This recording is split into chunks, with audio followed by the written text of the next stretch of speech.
A edição de hoje do FAMESP Notícias tem importantes informações para você que nos acompanha aqui pelas redes sociais, pelo nosso YouTube, pelo Facebook, enfim, todas as redes, para que você possa estar sempre bem informado com informações sobre a sua saúde. Vamos destacar no programa de hoje o Dr. Carlos trazendo dicas importantes para que você aí que vai se divertir no final de ano, você que tem o hábito de estar na piscina com a família, os cuidados importantes para que você aí observe na hora de estar neste momento de lazer. Vamos destacar também na edição de hoje, doutora Nancy trazendo importantes informações sobre diabetes. É uma ação que você precisa tomar cuidado com a sua saúde.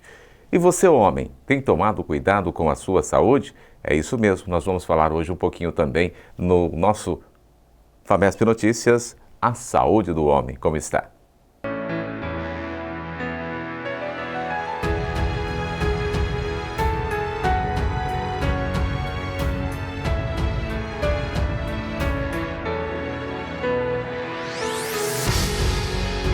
E destacando a primeira matéria do FAMESP Notícias, edição hoje, você acompanha conosco o Dr. Carlos trazendo dicas importantes sobre você que está aí prestes a divertir-se com sua família, ou já está se divertindo com a sua família, vai aí para a piscina, vai para um rio, enfim, os traumas que isso pode acontecer se você não tomar devidos cuidados para que a sua diversão também não fique ali naquele momento e estrague toda a alegria deste final de ano, da passagem do ano e de todo momento que você está aí no verão curtindo. Vamos conferir com o Dr. Carlos. Nessa época do ano, com o verão, né, as pessoas acabam, ao tentar se refrescar, às vezes bebida alcoólica associada, né, acabam ocorrendo o que a gente chama de mergulho em água rasa.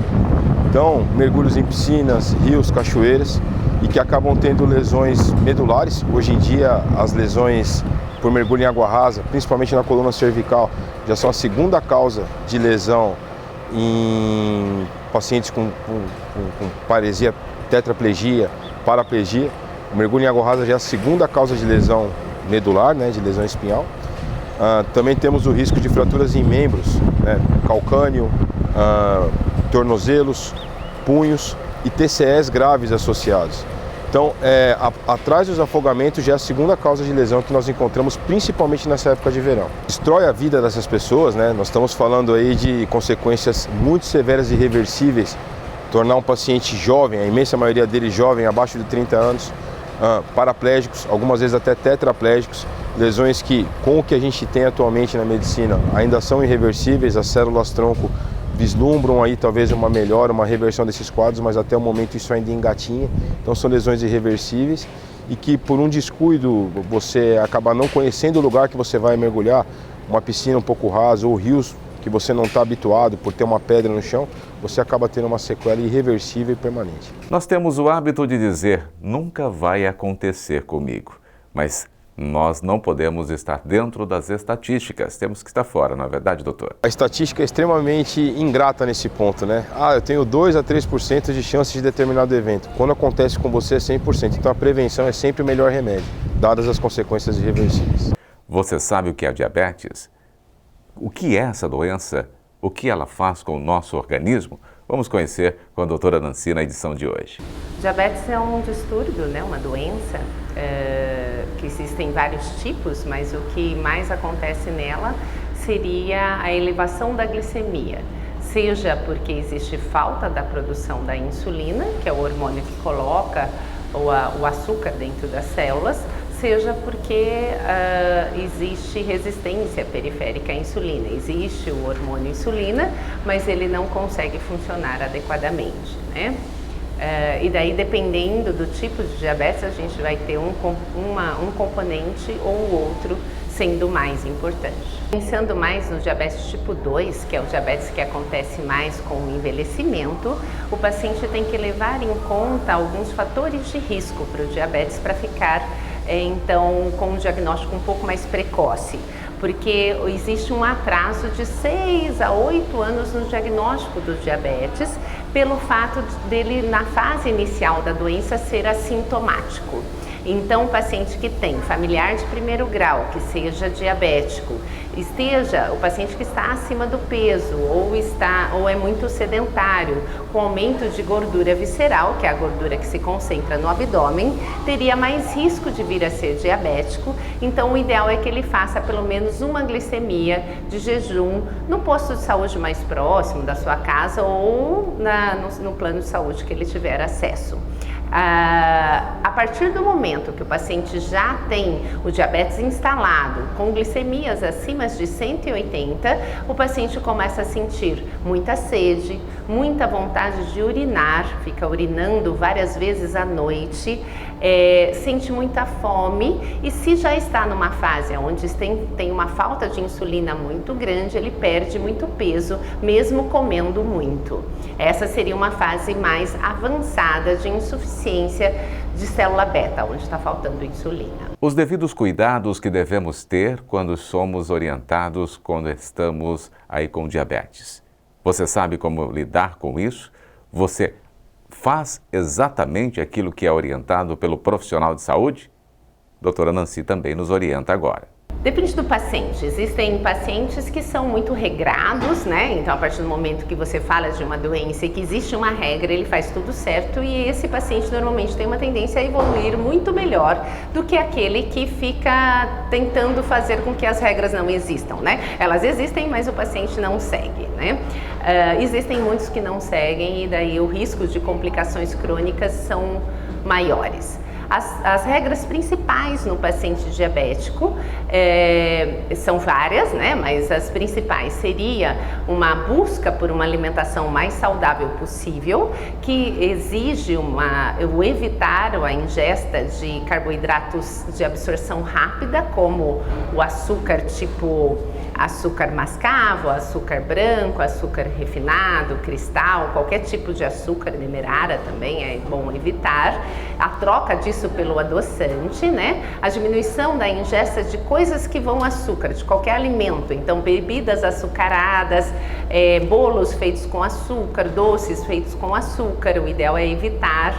E além disso, uma melhora da alimentação como um todo, aumentando as verduras, as frutas, os legumes, a diminuição do carboidrato complexo e o ajuste para um carboidrato mais de absorção lentificada, como os carboidratos integrais, e nunca esquecer da ingestão adequada de proteína, né, no almoço e no jantar. A outra questão é a prática da atividade física, que precisa ser individualizada, mas normalmente o paciente pode fazer uma caminhada lentamente, daí se ele começa com uma dor no joelho, de repente ele vai ter que trocar por uma hidroginástica, uma natação, mas algum tipo de exercício físico que seja capaz de ser desempenhado por aquele ser. E além disso, os medicamentos que são diários, pode ser que eles sejam via orais ou injetáveis, nós temos depende do caso, e eles precisam ser usados todos os dias, inclusive no fim de semana, nas férias, nós somos diabéticos todos os dias. A saúde do homem é importante fator para nós observarmos também.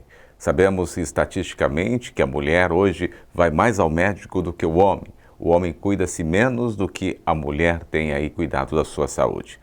O Dr. Ricardo é urologista e traz informações importantes para você cuidar da sua saúde. Vamos observar. Ao homem na fase da juventude, né, qual que é o nosso foco maior, né, em relação à parte preventiva, né? Então hoje a gente tem um número muito grande, né, de óbitos na população masculina por conta principalmente de traumas, né? Seja por acidentes automobilísticos, seja por, no caso, homicídios, né? Então, mesmo com o advento da tecnologia, a gente tendo carros mais seguros, né, houve um aumento muito grotesco, né? Então, a preocupação nessa fase, né, em relação, por exemplo, muitos traumas hoje está vinculado à ingesta abusiva de bebida, uso de alguns tipos de droga, né, que tem aumentado muito ultimamente. Então, é uma preocupação importante. Uma outra situação também é em relação às doenças sexualmente transmissíveis, né? Então, no consultório é muito frequente, né? Então, muitas vezes a pessoa, né, que não é muito vinculada à área da saúde pensa, doença sexualmente transmissível, né? Então, a primeira coisa que vem na cabeça é o HIV, né, que é a mais conhecida. Mas existem muitas outras doenças, né, e são muito frequentes, né? Por exemplo, uma delas, né, sífilis, né? Sífilis a gente adquire através de relação sexual, né? Uma outra doença é o HPV, né? O papilomavírus humano, que é manifestação em forma de verruga na região genital. Uma preocupação grande do HPV que ele tem um certo risco de evoluir para um câncer de pênis, né? Então, e lembrando, quem uma vez contraiu o vírus do HPV, né, até o momento é uma doença que ainda não tem cura, né? Então, é importante a gente dar esse tipo de informação no homem na fase, né, na fase mais jovem aí. Novembro é o mês que lembramos sempre da saúde do homem. Mas não devemos deixar só para o mês de novembro para que o homem vá cuidar da sua saúde. Temos todo momento a oportunidade de melhorarmos a nossa saúde. E como você quer sua saúde? Já que falamos de próstata, vamos entender um pouco mais com o Dr. Ricardo. A próstata, ela é uma glândula que fica em volta ali do canal da uretra, que quando sai urina, logo abaixo da bexiga, né? Qual que é o papel dela, né? Ela é responsável pela produção de alguns componentes do líquido espermático, né? E a gente sabe que a partir de uma certa etapa da vida, ela pode trazer 2 dores de cabeça para o homem, né? Geralmente isso é mais comum depois dos 50 anos de idade, né? Então, uma dessas dores de cabeça que a gente aborda é o chamado hiperplasia de próstata benigna, né? Lembrar que, conforme a idade, a próstata ela pode sofrer um aumento natural, né? Só que dependendo de alguns casos, conforme a glândula aumenta, ela pode trazer uma certa compressão ali de dentro da luz do canal uretral. E ao longo do tempo começa a trazer uma dificuldade da passagem da urina pelo canal, né? Só que isso é uma coisa muito vagarosa e às vezes a pessoa não percebe que está tendo alguma alteração. Só que isso pode repercutir em relação ao prejuízo da função do rim, aumento de risco de infecções urinárias, aumento de risco de formação de cálculos que são pedras dentro da bexiga, né? E outros malefícios, né? E uma outra coisa que a próstata pode dar também é o chamado câncer de próstata. Lembrar que a hiperplasia de próstata não tem relação com câncer de próstata, são coisas diferentes. O câncer de próstata, o que é? Geralmente algumas células da glândula elas começam a sofrer uma alteração, uma malignização. É como se a gente faz uma comparação a grosso modo, como se tivesse uma sementinha podre dentro da próstata, né? Então, na fase inicial, né, como está lá dentro, muitas vezes a pessoa ela não tem nenhum sintoma, né? E justamente essa fase é a importância da gente estar diagnosticando, né? Porque nessa fase inicial, o câncer ele tem um caráter curativo, né?